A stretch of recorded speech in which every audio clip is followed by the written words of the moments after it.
I'm going back to my ex. She said it the way someone might mention picking up groceries on the way home, or being late because of traffic, casual, almost rehearsed, like it didn't carry the weight of 15 years, like everything we'd built could be folded up neatly and tucked away without so much as a crease. For a second, maybe longer, I just stood there in the kitchen. The refrigerator hummed behind me, steady and indifferent, filling the silence she left hanging in the air.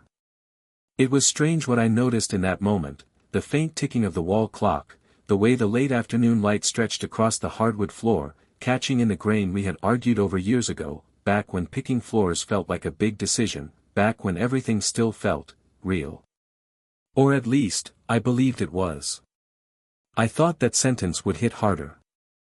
I thought it would knock something loose inside me. But it didn't. Not the way she expected. Not the way it might have a year ago. Because the truth is, by the time Emily Carter looked me in the eye and told me she never really loved me, I had already come to terms with something worse.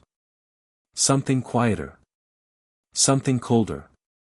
The kind of realization that doesn't explode, it settles in slowly, like dust you don't notice until it's everywhere. So when I nodded, slow and steady, it wasn't confusion.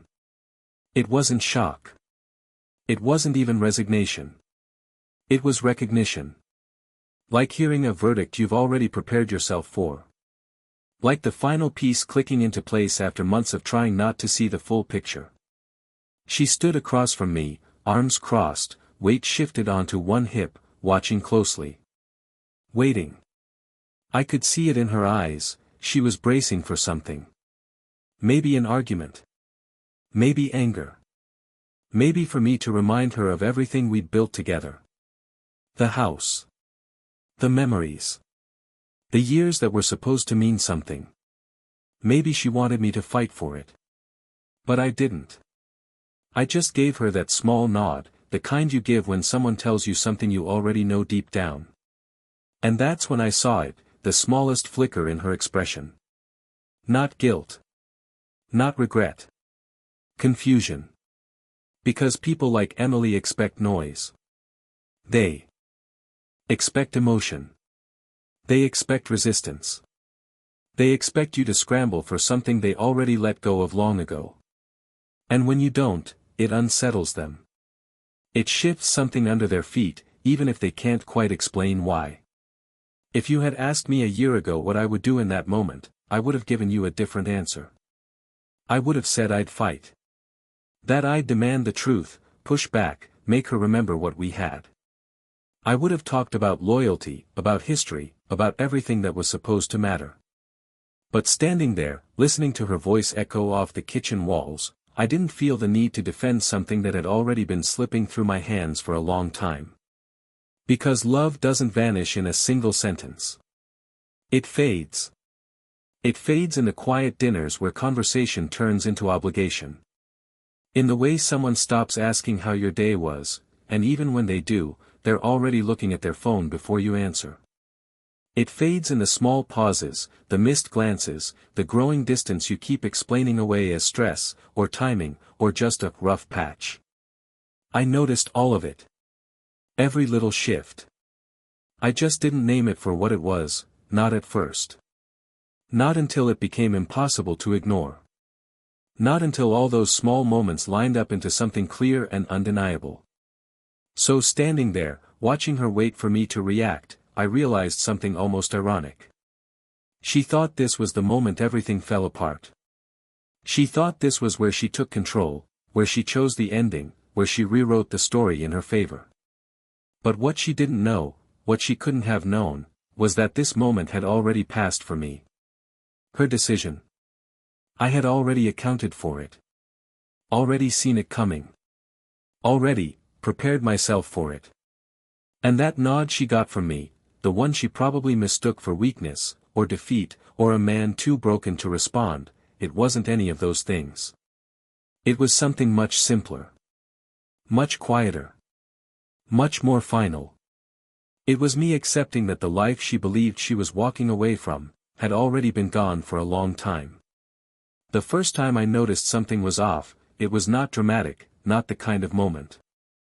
people remember in stories. It was small, almost forgettable, a Tuesday evening in late October, the kind where the air smells like dry leaves and distant smoke from someone's fireplace, and Emily was sitting on the couch with her phone angled just enough that I could not see the screen, her thumb moving in that slow, deliberate way that meant she was not just scrolling, she was typing, thinking, choosing words, and when I walked past, she tilted the screen away without even realizing she did. It, like a reflex, like muscle memory, and I remember pausing for half a second, just enough for something in my chest to register that shift, that tiny adjustment in behavior that did not belong in a marriage that was supposed to be built on trust, but I did what most people do, I ignored it, I told myself it was nothing, that people deserve privacy, that not every change means something is broken, and for a while, that explanation held, until it did not, because once you notice one thing, you start noticing others, the late replies, the sudden smiles at messages that never got shared, the way her schedule became just a little harder to follow, meetings that ran longer than usual, calls she took outside even when the weather dropped below 50 degrees, standing on the back porch with her arms crossed, speaking in that soft voice she used when she did not want to be overheard, and every time I asked, casually, not accusing, just curious, she had an answer ready, clean, simple. Impossible to argue with, and that was the problem, it was too clean, too practiced, like a script that had been rehearsed more than once, and I remember the night it shifted from suspicion to certainty, not because of anything loud or undeniable, but because of something quiet, something precise. I was sitting at the kitchen table, same spot I had been in earlier, laptop open, bills spread out, the ordinary details of a life that still looked intact on paper, and her phone lit up on the counter across the room, just once, a single notification, no sound, just that brief glow in the dim light, and I was not trying to look, I really was not, but my eyes went there anyway, and for a second, just a second, I saw the name before the screen went dark again, Ryan, no last name, no explanation, just Ryan, and something inside me went completely still, not racing, not panicking, just still, like the moment before a storm actually arrives, and I sat there, staring at nothing, replaying that one detail over and over, because names matter, names do not appear out of nowhere, especially not like that, not hidden, not isolated, and I did not confront her, I did not ask, I did not even move from my chair, because in that moment I understood something that most people learn too late, once you ask the question, you lose control of the answer, and I was not ready to lose control, not yet, so instead, I started paying attention, really paying attention, not just to what she said, but to what she did not say, to the gaps, the patterns, the rhythm of her days, and slowly, piece by piece, the picture started forming in a way that did not need confirmation, did not need a confession, it was already there, already complete, and the strangest part of all of it was not the betrayal itself, it was how quiet it felt, how ordinary everything looked from the outside, neighbors still waved, the lawn still got mowed every Saturday morning, the bills still got paid on time, and yet underneath all of that, something had already shifted, something had already ended, long before she ever stood in front of me and said the words out loud. By the time Ryan's name stopped feeling like a coincidence, I had already made a decision most people would not understand. I decided to say nothing, not because I was afraid of the truth, but because I wanted the truth to unfold without interference, because when people think they are not being watched, they do not just reveal what they are doing, they reveal who they really are, and Emily, the woman I had spent 15 years believing I knew, started becoming someone else in ways that were subtle at first but impossible to ignore once you saw the pattern. It was in the way she started caring more about how she looked when she left the house than when she came home, the way certain outfits appeared that I had never seen before, tags removed, no conversation about where they came from, just quietly added to her routine like they had always been there. It was in the way she began checking the time more often, not out of stress, but anticipation, like she was waiting for something or someone, and I remember one Saturday morning, early, around 7:30, the kind of quiet hour where the neighborhood still feels half asleep, I walked into the kitchen and found her already dressed, makeup done, coffee untouched on the counter, and when I asked where she was going, she smiled too quickly, said she had an early brunch with friends, and maybe that would have been enough before, maybe I would have accepted it without a second thought, but now I noticed the details, the way she grabbed her phone before her keys, the way she avoided eye contact just long enough to matter, the way her car was already pointed toward the street like she had planned the exit before I even walked into the room. And I stood there, coffee mug in my hand. Watching her leave, listening to the sound of the engine fade down the block, and for a moment, I let myself feel it, not anger, not even sadness, just clarity, because once you see the pattern, you cannot unsee it, and what I was seeing was not a mistake, not a moment of weakness, it was a sequence, a deliberate shift, something that had been building long before I ever noticed the first crack. And that was the moment I stopped thinking of myself as a husband trying to fix something and started thinking like a man observing a situation that had already changed, and with that shift came something else, something colder, more precise. I started documenting, not in some obsessive or dramatic way, but quietly, methodically, dates, times, small inconsistencies, nothing emotional, just facts, because emotions can be argued with, facts cannot, and the more I paid attention, the more the pieces aligned. Calls that happened at the same time every week, messages that appeared and disappeared, weekends that suddenly had gaps in them that never used to exist, and through all of it, Emily continued playing her role perfectly, dinners cooked, conversations held, smiles given when expected, like. She believed that maintaining the surface would be enough to hide what was happening underneath, and maybe for a while it was, maybe for a while I let it be, but not because I did not know, not because I was blind, but because I was waiting for the moment when the truth would stop hiding in details and step fully into the light, and when it did, I wanted to be ready, not reactive, not emotional, ready. Because the difference between losing control and taking it back is not strength, it is timing, and by then, I was already learning how to wait. The shift from watching to acting did not happen all at once, it happened the way most irreversible decisions do, quietly, without ceremony, sometime after midnight on a Wednesday when the house was completely still and the only sound was the low hum of the air conditioning pushing cool air through vents we had installed together years ago, back when we still made decisions as a unit, and I was sitting in my office with the door half closed, not hiding, just creating enough distance to think clearly, and in front of me was nothing dramatic, no shocking discovery, no explosive evidence, just a collection of small, consistent details that had finally aligned into something undeniable, dates that repeated too precisely to be random, gaps in her schedule that mirrored each other week after week, and a pattern of behavior that no longer needed interpretation, it spoke for itself. And I remember leaning back in my chair, staring at the ceiling, realizing that the question was no longer whether something was happening, the question was what I was going to do about it, because there is a point where observation becomes a choice, and once you cross that line, you cannot go back to pretending you do not see what is in front of you, and for the first time since this started, I allowed myself to think ahead, not emotionally, not in terms of confrontation or arguments, but strategically, practically, like I would approach any problem that required precision and patience, and the first step was simple, understand exactly what was at stake, not just emotionally, but structurally, the house, the accounts, the investments, the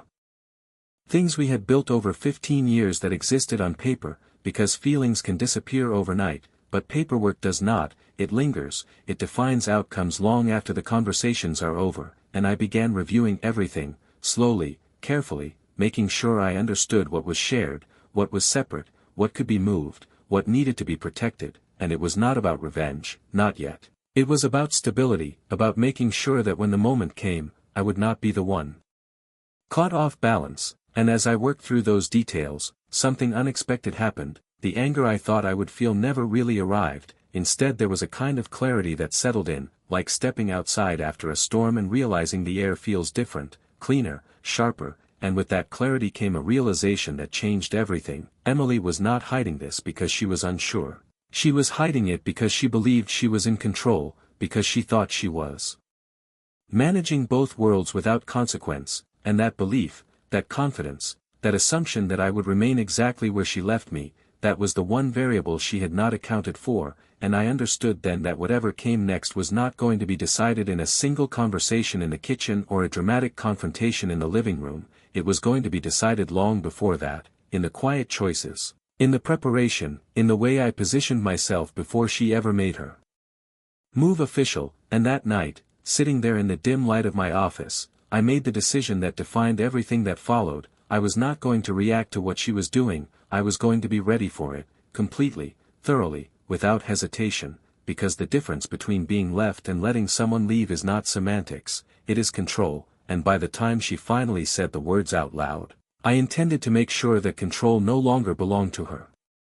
Preparation does not look like much from the outside, it does not come with dramatic gestures or sudden changes, it blends into routine so seamlessly that no one notices it happening, and that is exactly what I needed, because the last thing I wanted was to alert Emily that anything had shifted on my side, so I kept everything the same schedule, the same conversations, the same quiet dinners where we talked about work, about bills, about things that did not matter anymore, and if anything, I became more consistent, more predictable, because predictability makes people comfortable, and comfort makes them careless. And careless people stop looking for changes in others, they assume stability, they assume control, and that assumption gave me the space I needed to move without being seen, and the first thing I did was separate what I could without creating noise, small adjustments at first, things that would not raise questions, accounts that had always been shared now had boundaries, automatic transfers adjusted, access levels reviewed, not removed, just restructured in ways that made sense on paper but shifted the balance quietly. And I remember the moment I realized how easy it was, how little attention she was paying to any of it, because her focus was somewhere else, somewhere outside this house, outside this life, and that told me everything I needed to know about where her priorities were, and more importantly, where they were not, and from there, the process became methodical, documents reviewed, copies secured, passwords updated where necessary, nothing aggressive, nothing that could be framed as hostile. Just a man making sure his foundation was solid before a storm that had already started forming, and through all of it, Emily remained exactly the same, or at least she believed she did. She still smiled at the right moments, still asked about my day with just enough interest to maintain the illusion, still played her part like nothing underneath had changed, but once you see the truth, the performance becomes obvious, the timing slightly off, the tone just a little too practiced. Like watching a scene you have already seen before and noticing the details you missed the first time, and there was a moment, late one evening, when she was sitting across from me at the dining table, scrolling through her phone while pretending to listen, and I caught a glimpse of something I had not seen before, not guilt, not even hesitation, but anticipation, like she was already living in a future that did not include me, and instead of reacting, instead of questioning it, I leaned back in my chair and simply observed. Because that anticipation, that quiet confidence, it meant she believed she was ahead, that she was the one setting the pace, and that belief was exactly what I needed her to have. Because people only reveal their full intentions when they think they are winning, and by then, I was no longer trying to stop what was happening, I was positioning myself for when it became official, for when the words would finally be said out loud, for when everything hidden would step into the open where it could no longer be denied or reshaped, and as the days passed, I felt something shift inside me, not a loss, not a collapse, but a detachment, like stepping back from a painting and realizing you were standing too close to see what it really was, and once I stepped back, the image became clear. This was not a marriage breaking, it was a transition already completed on one side, and now, all that remained was for the other side, mine, to acknowledge it and respond in a way that did not just protect what I had built, but redefined what came next. And by the time she finally decided to say the words, I was no longer waiting to understand them. I was waiting to see how far she was willing to go before she realized the ground beneath her had already changed. The moment she chose to say it out loud did not come with drama, it came with certainty, the kind that only shows up when someone believes they have already secured their next step, and it happened on a Thursday evening, just past 7, the sky outside dimming into that deep blue that sits between daylight and night, and she stood near the kitchen island, arms folded, posture steady, like she had rehearsed not just the words but the tone, the delivery, the outcome, and when she spoke, there was no hesitation, no softness, just a clean, direct statement of intent, and I watched her as she said it, not interrupting, not reacting, just listening, because sometimes the most revealing part of what someone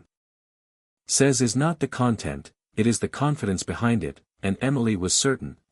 that this was her decision, her moment, her control, and when she finished, she looked at me like she was waiting for the version of me she had known for 15 years to respond, the man who would ask why, who would search for meaning, who would try to hold on to something that was already gone. But that version of me was no longer standing in that kitchen, and what she got instead was silence, followed by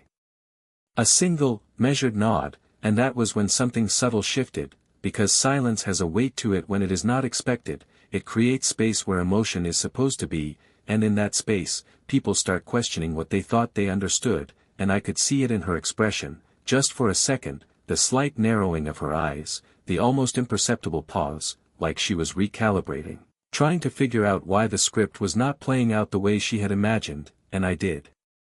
not fill that space for her. I let it sit, I let her feel it, because for the first time, she was no longer in complete control of the moment, and that mattered more than anything I could have said. And then she added more, not because she needed to, but because people talk more when they feel the need to justify their decisions. She spoke about Ryan, about how things felt different now, how they had reconnected, how she had realized something about herself, about us, about the past, and I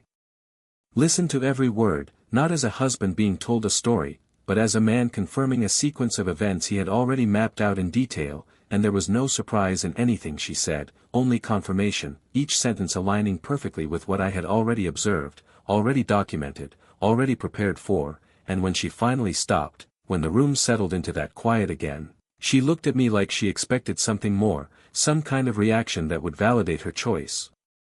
And that was when I spoke, not loudly, not emotionally, just clearly, steady, controlled. I told her I understood, and that was it. No questions, no accusations, no attempt to change her mind. And if you have never been in that kind of moment, you might think that response means weakness, that it means giving up, but the truth is, understanding is not surrender, it is acknowledgement that the situation has already moved beyond the point where words can change it. And as I stood there, watching her process that response, I realized something that she had not yet realized herself. She believed she was walking away from something stable into something better, but what she was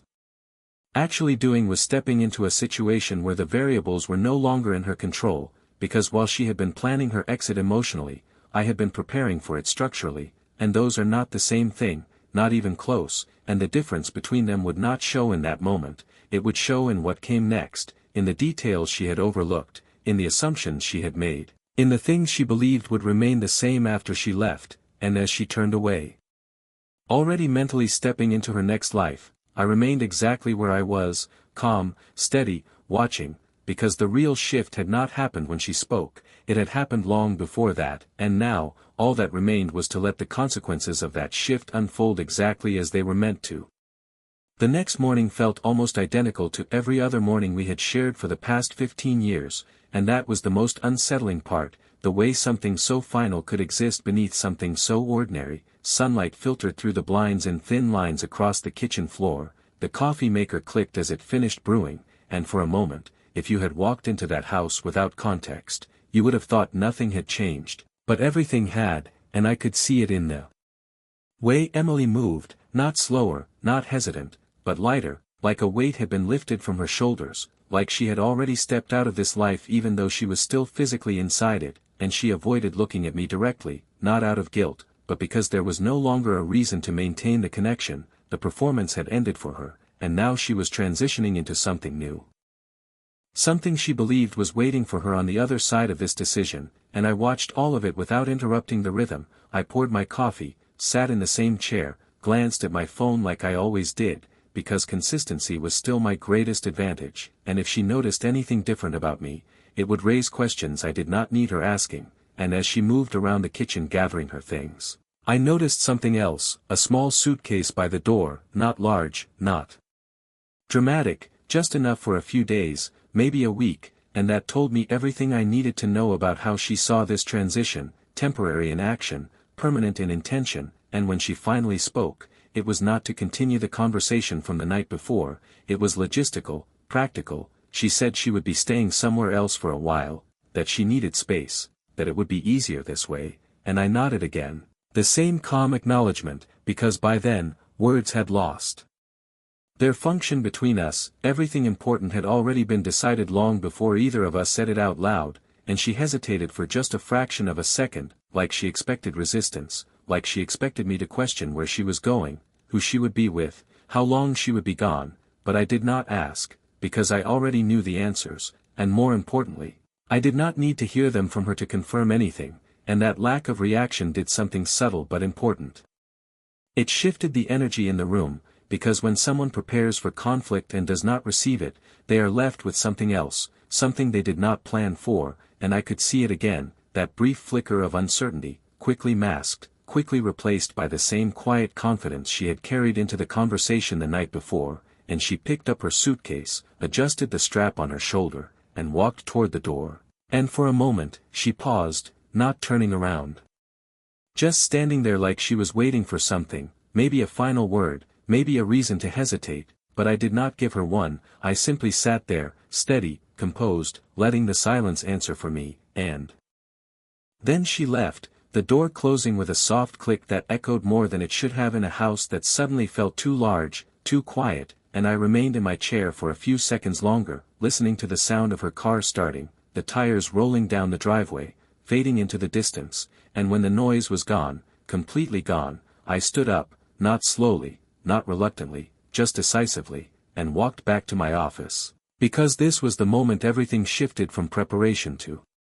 execution, not in a dramatic sense, not in a way anyone outside would notice, but in the quiet, controlled way that defines outcomes long before they become visible, and as I sat down at my desk, I opened the folder I had been building for months, every detail, every document, every piece of information exactly where it needed to be, and for the first time since this began, I allowed myself a single, clear thought. Not emotional, not reactive, just precise. She believed she had just taken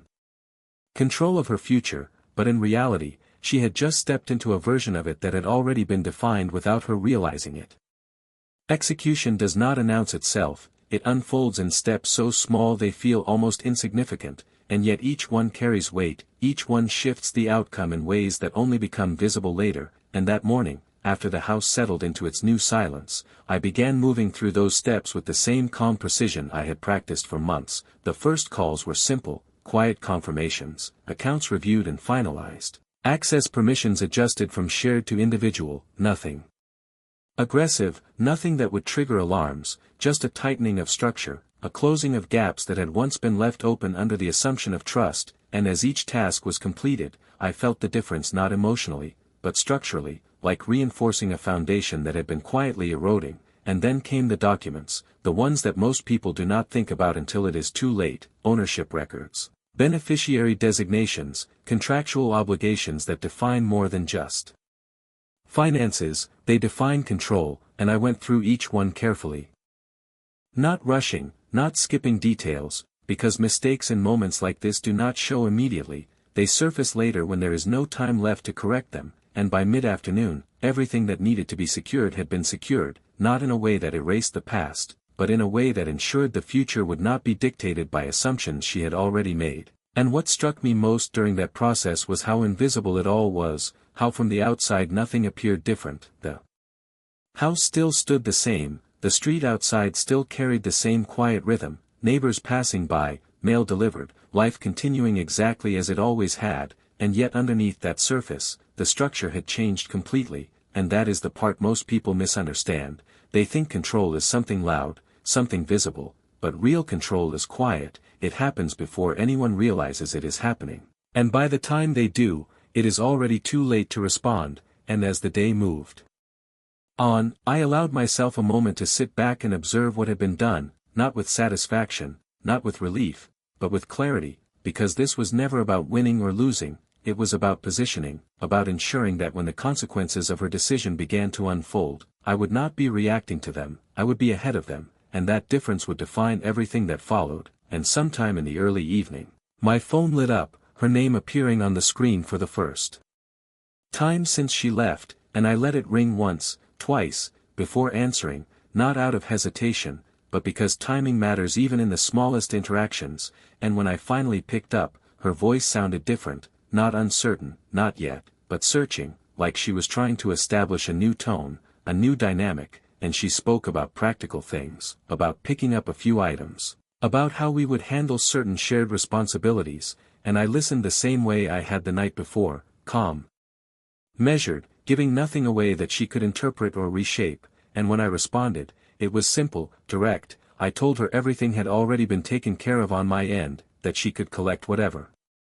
personal items she needed, and that I would have the rest organized in a way that made the transition clean, and there was a pause on the other end of the line, longer than before, because what she heard in that response was not resistance, it was finality, and finality is harder to process than conflict, because there is nothing to push against, nothing to negotiate, nothing to reframe, and when the call ended, I set the phone down and looked around the room, the same room that had held so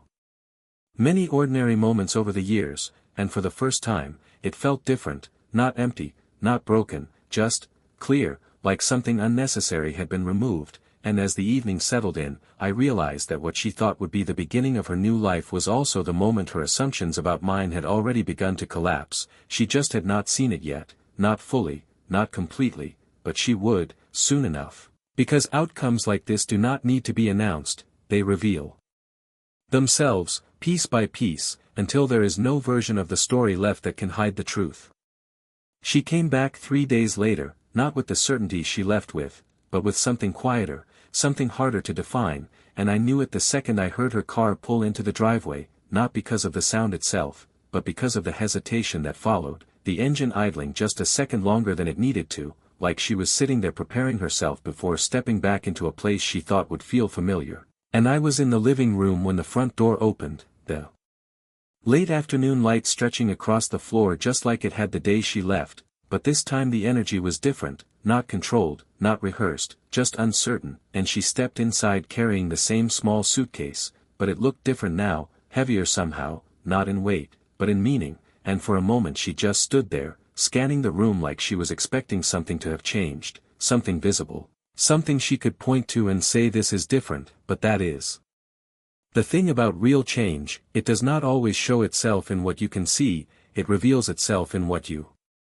can no longer access, and I watched her take a few slow steps forward, her eyes moving from the furniture to the hallway to me, and when they finally settled, there was a question there, unspoken but clear, and she broke the silence first, asking if we could talk, and I nodded once. The same steady acknowledgement I had given her before, because nothing about my position had changed, and we sat across from each other. The same distance we had kept for months now, only this time the space between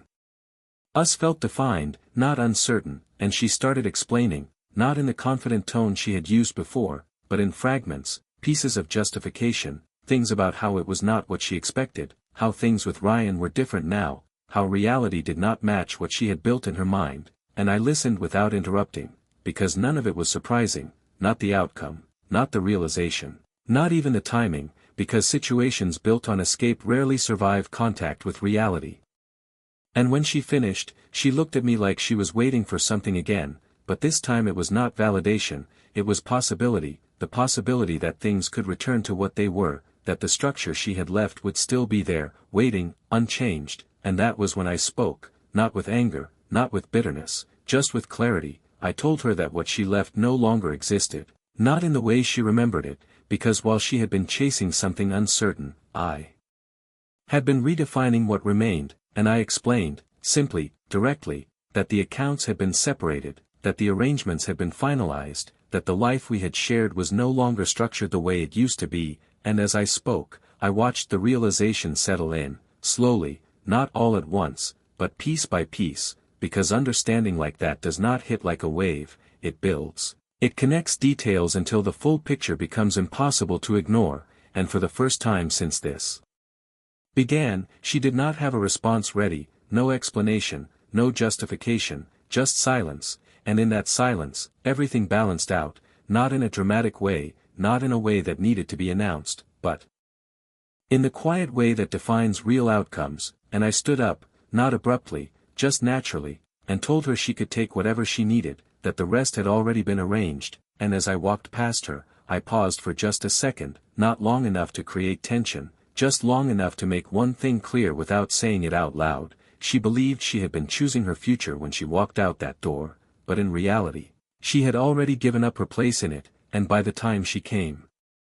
back looking for something familiar, it was no longer there to return to, not because it was taken from her, but because it had already moved on without her.